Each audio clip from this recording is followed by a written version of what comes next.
అమరావతి రైతులపై జగన్ కి చిత్తశుద్ధి ఉందంటారు అసలు 100% ఎక్కడ జీరో కూడా ఇంకా మైనస్ ఏనండి. అసలు ఆయనకి ఏమీ లేదు అమరావతి రైతుల మీద ప్రేమ ఉంటే ఆ రోజు ఒప్పుకున్నప్పుడే నువ్వు ఇక్కడ నిర్మాణాలు మొదలు పెట్టేవాడు. నీకు ఇష్టం లేకపోతే నిర్మాణాలు కట్టకపోయినా పర్లేదు, నువ్వు 3 రాజధానులు అనేవాడు కాదు. అది అబద్ధం కాదా? అబద్ధాలు అతి పెద్ద అబద్ధం 3 రాజధానులు అంటమే. ఈయన నమ్మే కదా మేము భూములు ఇచ్చింది, మమ్మల్ని నట్టింటా ముంచాడు అనమాట. మళ్ళీ అమరావతి రైతు వాళ్ళని నమ్ముతారండి ఈయన్ని. ఇంకో మాట అన్నాడు, నేను అధికారంలోకి వస్తే మీకు భూములు ఇస్తానని జగన్ మాట్లాడుతున్నాడు. నువ్వు 150 సీట్లు ఉన్నప్పుడే నువ్వు భూమిని ఎందుకు ఇవ్వలేకపోయావు? ఆ రోజు నువ్వు ఉద్యమాలు జరుగుతున్నావు, నువ్వు భూమిని మీకు ఇస్తానని చెప్పి నువ్వు ఎందుకు ఇవ్వలేదు? అప్పటికి ఇంకా కొన్ని నిర్మాణాలు ఆయన 10,000 కోట్లే ఖర్చు పెట్టున్నారు రాజధానికి. మరి ఇప్పుడు ఇంకా పూర్తిగా మొదలు పెట్టి చేస్తామన్నారు. అప్పుడు నువ్వు భూములు మరి ఎందుకు నీ దగ్గర అధికారం ఉన్నప్పుడే నువ్వు అమరావతి రైతులకు వ్యతిరేకంగా ఉన్నప్పుడు నువ్వు భూములు ఇచ్చేసి ఇంకో చోట రాజధాని నువ్వు ఎందుకు కట్టలేదు? రాజధాని నిర్మాణం నీ వల్ల కాదు జగన్మోహన్ రెడ్డి. నిన్ను పుట్టించిన మీ నాన్న గాని రాజారెడ్డి గాని ఎవరొచ్చినా అసలు నీ వల్ల కానే కాదు ఒక రాజధాని నిర్మాణం అనేది. రైతుల దగ్గర మావి గాని అన్నాడు, దానిపై నేను కట్టుబడి ఉన్నాను అది మాట్లాడుతుంది. మళ్ళీ అమరావతిపై కపట ప్రేమ చూపిస్తాడు. ఇదేనండి ప్రజలు అర్థం చేసుకోవాలి. అమరావతి రైతులు రైతులు వెళ్తే ఏం చెప్పేది వాళ్ళకి? మీకు నేను అండగా ఉంటాను, నేను అధికారంలోకి వస్తే నేను భూములు వెనక్కి ఇచ్చేస్తానన్నాడు. భూములు వెనక్కి ఇచ్చేస్తే ఇక రాజధాని ఇక్కడ లేదు. మరి మామిగన్ అనే పేరు పెట్టమంటాడు. మామిగన్ను ఎక్కడ పెట్టాలి? ఇది లేదు కదా, రాజధాని వద్దన్నా వాళ్ళ భూములు మాకు ఇచ్చేస్తానని చెప్పావు. ఇచ్చేసేటప్పటికి అది మామూలుగా పైర్లు ఎవరికాళ్ళు పైర్లు వేసుకుంటారు, మళ్ళీ మామూలుగానే ఉంటాయి ఈ ప్రాంతాలన్నీ. మరి మామిగన్ అనేది ఎక్కడ పెడతావు? ఏ రాజధాని నువ్వు కట్టావు నా పేరు పెడతావు నువ్వు అంటే? మన మచిలీపట్నం నుంచి గుంటూరుకి సెంట్రల్ గవర్నమెంట్ వేసిన హైవే లైన్కి మామిగన్ అని పెడతావా? జగన్మోహన్ రెడ్డి పిచ్చి ముద్ర పిక్కెన్స్ జరిగింది. నువ్వు అది గుర్తుపెట్టుకో. రైతుల ముందే నువ్వు మాట్లాడేది అదే. నీ పిచ్చి మాటలే రైతులకు అర్థం కాక పోయిన రైతుల్లో కూడా ఒక ఆయన నేలపాడు ఆయన వచ్చిన సాయంత్రం ఆయనకున్న భూమిని 9 ఎకరాల భూమిని ల్యాండ్ పుల్లికి ఇచ్చాడు. ఇది ఒక ఇద్దరు అర్థం చేసుకోవాలి. ఆయనకు వైసీపీ అతనే వైసీపీ నాయకులు అయినా సరే ఇచ్చారు. ఇది చూడండి, మా ఇంటి దగ్గర అందరూ వైసీపీ వాళ్ళే. 100 ఎకరాలు ఉంది వాళ్ళకి. 100 ఎకరాలు కూడా చంద్రబాబు అడగగానే అప్పుడు గవర్నమెంట్ లో వాళ్ళు ఓట్లు వెయ్యిపోయినా కూడా భూమి అడగగానే మరి గవర్నమెంట్ మీద నమ్మకంతో వీళ్ళు చేస్తారని చెప్పి 100 ఎకరాల భూములు ఇచ్చారు. ఇక్కడ మా ఊర్లోని వైసీపీ వాళ్ళు 100 ఎకరాల భూములు ఇచ్చారు. ఇంకా ఇవ్వని వాళ్ళు ఎవరు? ప్రతి గ్రామంలో వైసీపీ వాళ్ళు ఉన్నారు. వాళ్ళందరూ కూడా దానికి అమరావతిలో ఏదో ఒక అంశం ఒకటి దొరకాలి. ఏమీ దొరకట్లా. అభివృద్ధి జరుగుతుంది ఇక్కడ. ఆ అభివృద్ధిని చూడలేక ఏదో ఆయన పార్టీ వాళ్ళు, ఆయన మీద పిచ్చి అభిమానంతో ఉన్నవాళ్ళు, భూమి లేకుండా ఈ 10 సంవత్సరాల నుంచి లబ్ధి పొందుతా పైర్లు వేసుకుంటా ఉన్నవాళ్ళు రైతులు కొంతమంది వెళ్ళారు. అదే అవకాశంగా చేసుకొని దాన్నే ఈయన రోత పత్రికలో రైతులు వచ్చారు, ఎవరికి ఇష్టం లేదు, మరి నాతో చెప్పారు, నేను వీళ్ళు వెనకే ఉంటానని చెప్పాను, వీళ్ళకి భూములు వెనక్కి ఇచ్చేస్తానని చెప్పాను, కమిటీలు వేస్తానని చెప్పాను. ఎవరు నమ్ముతారు జగన్మోహన్ రెడ్డి? పెనమాకలు ఎంతమంది భూములు ఇవ్వలేదు? నీ గవర్నమెంట్ లో కూడా భూములు ఇచ్చారుగా. నువ్వు సిఆర్డీఏకి వెళ్ళి నువ్వు ఉద్యమాలు ఇక్కడ జరుగుతున్నా కూడా కొంతమంది భూములు ఇచ్చారు. ఏమంటే రైతులు ఆ వెళ్ళిన రైతులందరూ కూడా ఇక్కడ ఉద్యమాలు చూశారు. వాళ్ళు అందరూ జగన్కి పొరలుగా కమ్ముకొని కూర్చున్నాడే, కానీ మన రైతు సోదరులు మాకలాగా వాళ్ళు భూములు పండించిన వాళ్ళే పెద్ద రైతులు. వాళ్ళందరూ కూడా ఇక్కడ ఉద్యమాలు చూశారు, అంతా చూశారు. కాకపోతే వాళ్ళల్లో కొందరు రియల్ ఎస్టేట్ దారులు ఉన్నారు. ఆ రైతుల్లో వాళ్ళకి ఏంటంటే రాజధాని ఇక్కడే ఉండాలి, వాళ్ళ పొలానికి కోట్లు పలకాలి, ఆ కోట్లు మరి ఆ భూమిలో లేఅవుట్లు వేయాలి. ఇప్పుడు ఎకరం నేల గవర్నమెంట్కి ఇస్తే 75 సెంట్ గవర్నమెంట్ ఉంచుకొని 25 సెంటే మాకు ఇచ్చింది. మరి అట్టగాక వాళ్ళ భూమి అంతా ఉండాలి. జగన్మోహన్ రెడ్డి వస్తే వాళ్ళ భూమి అంతా వాళ్ళకు ఉంటుంది. ఈ 95% పోతారనమాట రైతులు. మరి ఆ వెళ్ళిన 27 మందిలో మరి 2-3 రైతులు ఎంత పెద్ద భూమి లేని వాళ్ళు ఉన్నారు. మిగిలిన వాళ్ళ లేఅవుట్లు వేయాలి, అపార్ట్మెంట్లు కట్టాలి. ఏమంటే రైతన్నా మిమ్మల్ని నేను ఒక్కటి అడుగుతున్నా, రాజధాని ఇక్కడ ఉండదని ఆయనే చెప్తున్నాడు, నేను వచ్చి తీసేస్తానంటున్నాడు, మరి భూములు వెనక్కి ఇచ్చేస్తానన్నారు. మీ భూముల్లో మీరు లేఅవుట్లు వేసి మీరు అపార్ట్మెంట్లు కడితే ఎవరు కొంటారు? మీకు డెవలప్ ఎలా వస్తుంది? అమరావతి ఇక్కడ రాజధాని ఉంటేనే కదా మీరు డెవలప్ వచ్చేది. లేఅవుట్లు వేసినా, అపార్ట్మెంట్లు కట్టినా, ఇచ్చిన ప్లాట్ల్లో మరి బిల్డింగులు కట్టుకున్నా, మరి ఆఫీసులు రెంట్లకు ఇచ్చుకున్నా, ఈ రాజధాని ఉంటేనే కదా.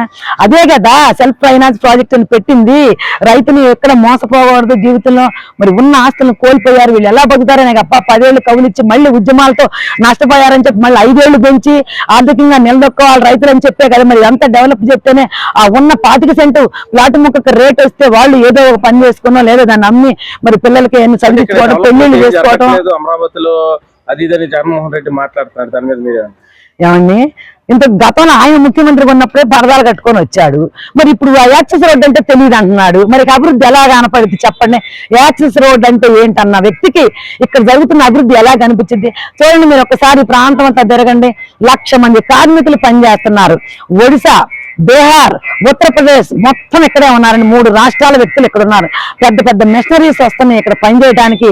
మరి కంపెనీలు వచ్చినాయి, మరి మెగా కంపెనీ, ఎల్ఎన్టీ, మరి ఇంకా ఆదాని, ఎన్ని కంపెనీలు వచ్చాయి ఇక్కడ అంతా వాళ్ళు వర్కులు చేస్తున్నారు.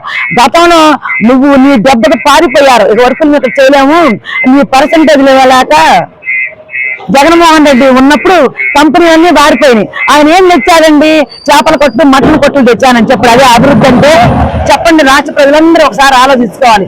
ఇవాళ మరి లోకేష్ బాబు మావిగన్న పేరు చెప్తే చంద్రబాబు నాయుడు గారికి బీపీలను గుండెపోటు వచ్చేస్తుంది, అది ఇదని జగన్మోహన్ రెడ్డి మాట్లాడతారు, మీరు మీరేమంటారు? జగన్మోహన్ రెడ్డి, నీకు అమరావతి అంటేనే నువ్వు 11కు పరిమితం అయ్యావు. మామిగన్నంటే చంద్రబాబు గుండెల్లో గుండెపోటు రావట్లేదు. ఆయన 20 ఏళ్ల యువకుల్లాగా పనిచేస్తున్నాడు, కష్టపడి పనిచేస్తున్నాడు. పొద్దున 7 దగ్గర నుంచి సాయంత్రం 12 వరకు పనిచేస్తున్నాడు. సచివాలయంలో ఆయన ఒకరోజు మాకే ఆశ్చర్యం వేస్తుంది, మాకే సిగ్గు అనిపించింది. మన 9 గంటలకి 10 పడుకున్నాం, ఆయన 12 గంటలకి మన కాన్వాయ్ వెళ్తా ఉందని మాకే అనిపించింది అనమాట. నువ్వు ఉన్నప్పుడు అసలు నువ్వు నా అసెంబ్లీకి వచ్చావా? నీకు 151 టీం వచ్చిందా? ఎప్పుడో మీ ఇష్టం వచ్చినప్పుడు రావటం, మీ ఇష్టం వచ్చినప్పుడు వెళ్తాం. కనీసం మీ గవర్నమెంట్ వైసీపీ పరిపాలన ఉన్నప్పుడు ఒక్కళ్ళు కూడా సరిగ్గా పనిచేయాలి. కింద స్థాయి రోడ్లు వాళ్ళ దగ్గర నుంచి పై ఆఫీసర్లు, ఐపీఎస్ అధికారుల దాకా, మంత్రుల దాకా, నీ టీంలో ఉన్న నీ జగన్ అండ్ కో బ్యాచ్ ఎక్కడైనా సరిగ్గా పనిచేసిందా? నువ్వు చెప్పేదైనా పనిచేశారా? ఎక్కడైనా సరిగ్గా పనిచేశారా? ఏ ఫైల్ అయినా కదిలిందా? ఏ ప్రాంతానైనా మీరు సరిగా మరి సమన్యాయం చేశారా? ఒక రోడ్లు వేసారా? ఒక బిల్డింగ్ కట్టారా? ఏమైనా చేశారా? ఇలా చూడు ఎలా వర్క్ జరుగుతుందో. 75 ఏళ్ల వయసులో 20 ఏళ్ల పిల్లాళ్ళలాగా పరుగులు పెడతా ఉన్నాడు అనమాట. ఆయన అంత పని చేస్తా ఉన్నాడు ఈ రాష్ట్రం కోసం. ఇలా కొడుకు పెట్టుబడులు ఇవ్వడానికి రష్యా వెళ్ళాడు. తండ్రి కొడుకులు దేశం మీద, మరి పక్క దేశాల మీద కూడా పెట్టుబడులను తీసుకొస్తారు. నీ దెబ్బకు పారిపోయిన వాళ్ళందరూ మళ్ళీ ఒక భద్రత ఇచ్చి, ఒక భరోసా ఇచ్చి, ఒక ధైర్యాన్ని నింపి వాళ్ళని తీసుకొస్తా ఉన్నాడు. నిరుద్యోగ యువత ఖాళీగా ఉంది, వాళ్ళకి మరి ఉద్యోగాలు కల్పించాలని చెప్పి ఈ రోజు మరి చంద్రబాబు నాయుడు గారు చేస్తా ఉన్నారు. ఆయనకి భయం అనేది ఏమీ లేదయ్యా. ఒకటి అర్థం చేసుకో, భయపడేవాడైతే నువ్వు 23 సీట్లను తీసుకో. నీ అసెంబ్లీకి ఆయన రోజు వస్తే నువ్వు ఆయన భార్యను అవహేళన చేస్తావు, ఆయన అవహేళన చేస్తావు. ఆ రోజు నుంచి ఆయన గెలిచి వస్తారన్నాడు, వచ్చాడు. నీకేమైంది? నీకు రావటానికి ఏమైంది? జగన్మోహన్ రెడ్డి నిన్నేమన్నా వాళ్ళు ఏం అంటలేదుగా. కూటమి దాచి అందరు రమ్మనే అంటున్నారుగా, మిమ్మల్ని రండి అని వాళ్ళే పిలుస్తున్నారు. రండి అసెంబ్లీకి మాట్లాడుకుందాం, ప్రజా సమస్యల గురించి చర్చించుకుంటామని అని వాళ్ళే పిలుస్తున్నారు. నీకు రావడానికి ఏమైంది? నువ్వు తాడేపల్లిలో కూర్చొని ఎప్పుడో 6 నెలలకి, సంవత్సరానికి ఒక స్క్రిప్ట్ తీసుకొని ఎవడో ఒకటి రాసిచ్చిన దాన్ని తీసుకొని నువ్వు బయటపడతా ఉన్నావా? ముఖ్యమంత్రి అవుతాను అది పగడకల్ల కనబాకయ్యా. నీ ముఖ్యమంత్రి ఎవ్వరికి నీ ముఖ్యమంత్రిని చూశారు కానీ జనం అందరూ నువ్వేం పగడకల్ల కనబాకు. నువ్వు రాష్ట్రాన్ని 40 సంవత్సరాలు వెనక తీసుకెళ్లావు. నీ పరిపాలన ఎవరికి రాని భారీ మెజార్టీ ఆంధ్ర రాష్ట్రంలో మొట్టమొదటిగా నీకే వచ్చింది. ఒంటరిగా వచ్చింది 150 సీట్లు. నువ్వు నిలదొక్కవలసింది 15-20 ఏళ్ళు. అలాంటి 11 సీట్లు ఇచ్చారంటే నీ ఓట్లు కూడా ఆ కూటమి ప్రభుత్వానికే వేశారనమాట. నీ మీద నమ్మకం లేక నువ్వు రావడంతోనే విధ్వంసాన్ని సృష్టించావు, ఒక ప్రజా వేదికను పగలగొట్టి. మరి అదే మరి అది చూసే జనం ఈ వైసీపీ గవర్నమెంట్ ఏమీ చేయదు, జగన్మోహన్ రెడ్డికి నాలెడ్జీ లేదు, తిక్క మాటలు తిక్క పరిపాలన చేస్తున్నాడు, నష్టపోతున్నాం అని చెప్పి మళ్ళీ ఆ కూటమికి అధికారం ఇచ్చి చక్కగా కూర్చోబెట్టారు. వాళ్ళు అన్నీ చేస్తున్నారు. ఈరోజు పవన్ కళ్యాణ్ గారు కూడా అమరావతి రైతుల కోసం అసలు నువ్వేమీ చేయలే. పవన్ కళ్యాణ్ గారు కూడా ఎంతో చేశాడు అమరావతి రైతుల కోసం. ఆ రోజు కూటమిలో కలిసి లేడు ఆయన, ఒంటరి పోరాటం చేసి మా కోసం కంచెలు